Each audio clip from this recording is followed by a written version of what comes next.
hello guys, good morning. So welcome back to my YouTube channel. This is Autoboyson. So mapapansin niyo dito, mayroon tayong mga pyesa na nakalapag. So yung pyesa na ito guys ay pyesa to ng compressor. Pyesa ng compressor ng Hyundai Ion. So ngayon, ang gagawin natin, itong Hyundai Ion compressor ating lilinisan, overhaul, ganun, at papalitan ng langis. So mapapansin ninyo, tanggalin muna natin itong pulley. Ito.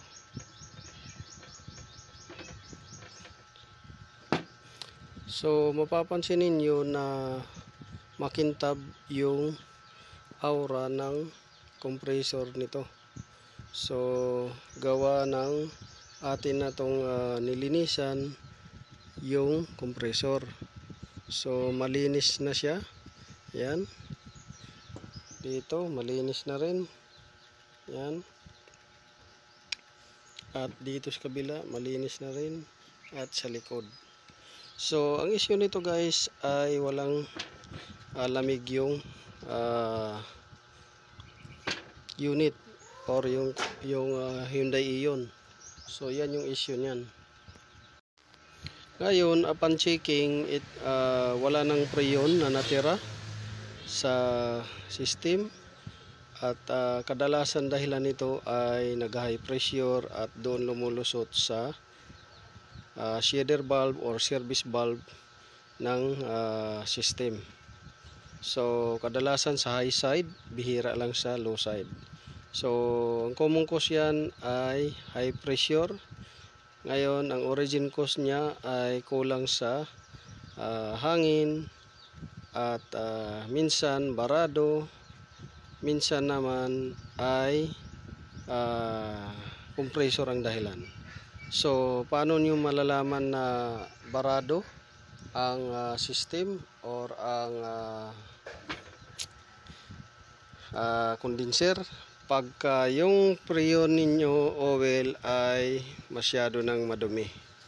So yan, barado na yan siya pagka madumi na siya. So ngayon, pangalawa, pagka ang compressor naman ay nag black oil na. Yan. Pangatlo ay yung walang hangin na dumadampi doon sa condenser. So mag high pressure yan. So tatlong common cause ng high pressure: kulang sa hangin, barado, at ito nagba-black oil na yung compressor.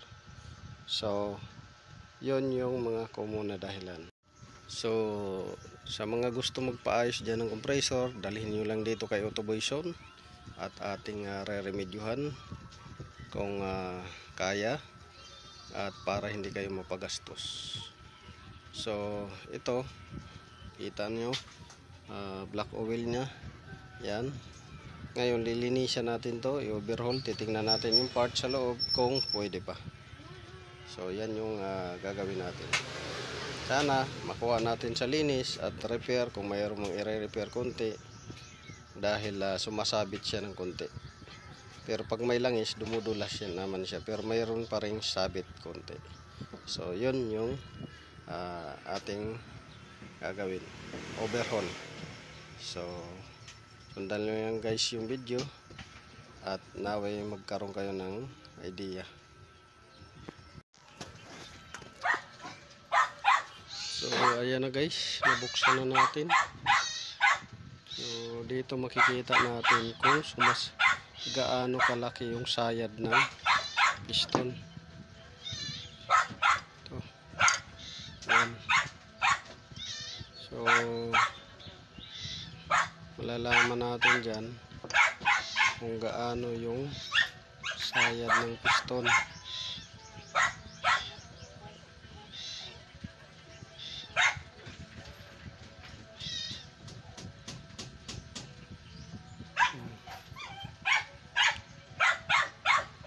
So masayad na siya. Ngayon titingnan, matulis na yung ano niya guys. So ito matalas na, talas na. So ang gagawin natin yan is itatry natin na baliktarin to. Baliktarin. Kasi dapat to bilog.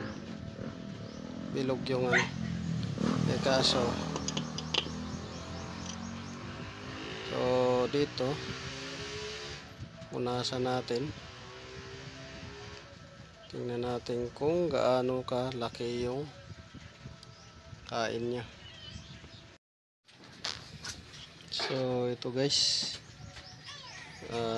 nakuha na natin yung problema. So yung portion na yan siya guys, yung makintab, yan yung gas-gas na tumitigas doon sa wall ng piston. So yan yung niliha natin. Yan, kita ninyo, yung makintab na yan, yan yung tinamaan ng liha, meaning yan yung nakaumbok siya. Yan, pero yung dito sa kabila wala. Dito yan yung nakaumbok. So swabing na siya guys pagka umikot. So nilagyan natin ng palatandaan dyan kung saan yung may tama.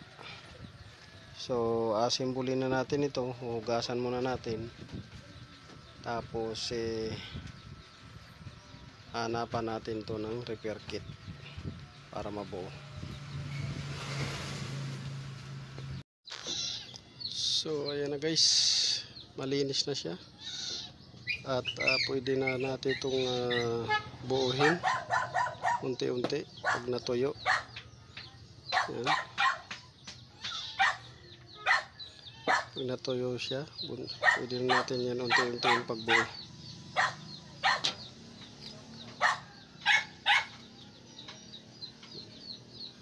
So malinis na. So yun lang. Sa mga gusto magpa-repair dyan, tawag lang kayo sa number ko or message sa Facebook page ko o saka YouTube channel. So this is Autoboyson. Maraming salamat. Naway nakatulong to sa inyo guys. Paki-like, share naman dyan at subscribe na rin. So hello guys, ito na, nabuo na natin. So ito yung compressor na in-overhaul natin. Sa loob nilinis natin.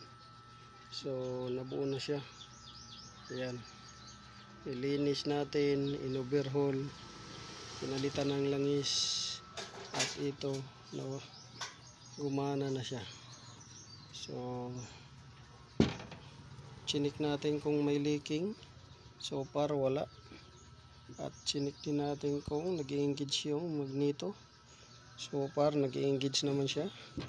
So yan, masusubukan na natin tong ating ni-repair at in-overhaul na aircon compressor. So sundan nyo lang guys yung video hanggang sa mapagana ma-install natin to sa sasakyan. So yun lang. This is Autoboyson. So God bless you all. So hello guys, good morning. So welcome back to my YouTube channel. This is Autoboyson. So mayroon tayong check ditong battery.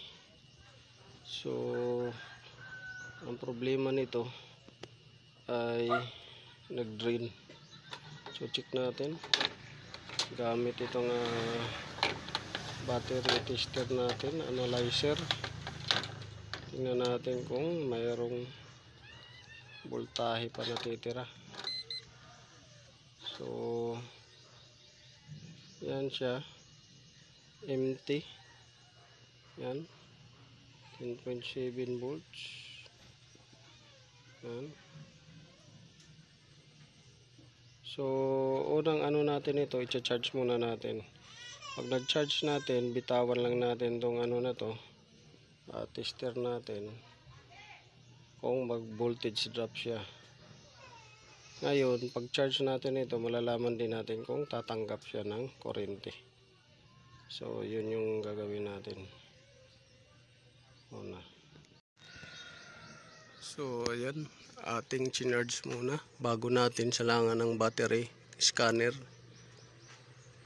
Para makita natin kung healthy pa yung battery. So, chinarge muna natin to. Ayan.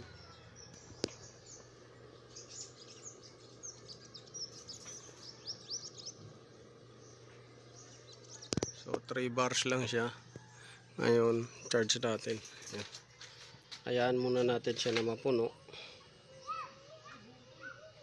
Saka natin check ng battery scanner or computer analyzer kung healthy pa ba yung plates niya at saka yung charging niya.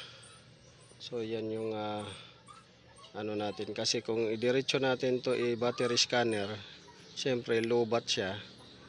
Mag-indicate talaga siya na damage or recharge. So i-recharge muna natin para pag scan natin lalabas talaga siya kung damage yung plates or unhealthy na yung charging niya. So yun lang, abangan nyo lang guys.